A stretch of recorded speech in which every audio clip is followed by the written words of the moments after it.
ঈদুল আজহা উপলক্ষে চৌদ্দগ্রাম মিয়া বাজারের বিশাল গরু ছাগলের বাজার অনুষ্ঠিত হয়েছে। 13 জুলাই সকাল থেকে গভীর রাত পর্যন্ত চান্দুল ড্রাগন সোয়েটার লিমিটেডের পাশের মাঠে এই গরু ছাগলের বাজার অনুষ্ঠিত হয়।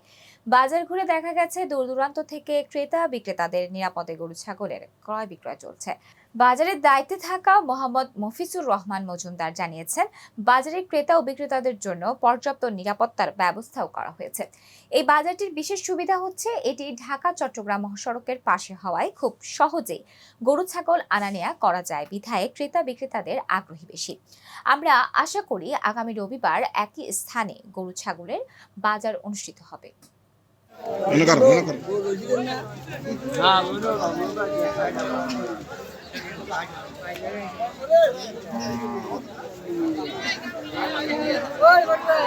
দর্শক, ভিডিওটি ভালো লেগে থাকলে লাইক, কমেন্ট ও শেয়ার করে কাজী টিভি নিউজ 24 এর সাথেই থাকুন।